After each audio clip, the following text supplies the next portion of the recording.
सदर जरदारी ओहदे से फारिग, हामिद मीर की खबर। कौन आ रहा है? नजम सेठी ने बड़ा इंकशाफ कर दिया। निजी टीवी एंकर ने नजम सेठी से सवाल किया कि सदर ममलिकत आसिफ अली जरदारी की ऐवान सदर से रुखसती की खबरें बड़े शद्दोमत के साथ फैलाई जा रही हैं। क्या ये खबरें दुरुस्त हैं? इस अहम मौजू पर बात करते हुए सीनियर तज्जियाकार नजम सेठी ने कहा कि खबर ये आ रही है सदर जरदारी समझते हैं कि वो थक गए हैं या वो सदारत छोड़ना चाह रहे हैं, लेकिन आगे नहीं बताया गया कि क्यों। नजम सेठी ने दावा किया कि जरदारी साहब ये खबरें खुद उड़ा रहे हैं। उन्होंने मीडिया के अंदर मौजूद अपने दोस्तों के जरिए अपनी बात पहुंचाई है। सवाल ही पैदा नहीं होता कि जरदारी साहब ऐवान सदर से चले जाएं खुद या निकाले जाएं। दोनों चीजें नहीं हुई। कोई आ रहा और ना ही कोई जा रहा है। मैं बता देता हूं कि क्या गेम हो रही है। सदर जरदारी 28वीं तरमीम पर अड़ गए हैं। उन्होंने कोशिश की कि किसी तरीके से लेन देन हो जाए, लेकिन बातें अभी चल रही हैं। नजम सेठी का निजी टीवी प्रोग्राम में मुल्क की सियासत पर बात करते हुए कहना था कि लोकल गवर्नमेंट कोई इशू नहीं, लेकिन नए सूबे का कयाम इशू है।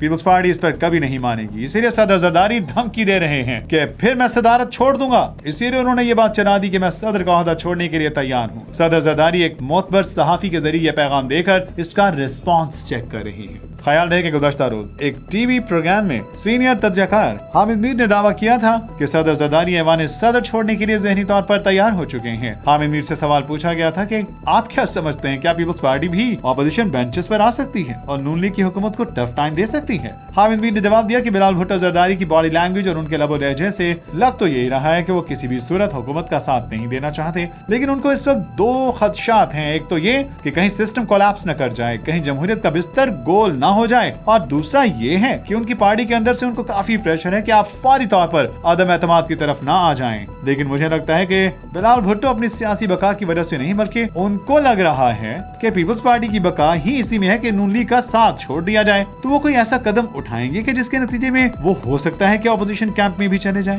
लेकिन ऐसी सूरत में उनको कुछ प्राइस भी अदा करना पड़ेगी, यानी उन्हें कोई ना कोई कीमत अदा करना पड़ेगी। लिहाजा मुझे लगता है कि बिलाल भुट्टो जरदारी वो कीमत अदा करने के लिए और जेल भी जाने के लिए तैयार हैं। जबकि सदर आसिफ अली जरदारी भी ऐवान सदर छोड़ने के लिए ज़हनी तौर पर तैयार हो चुके हैं।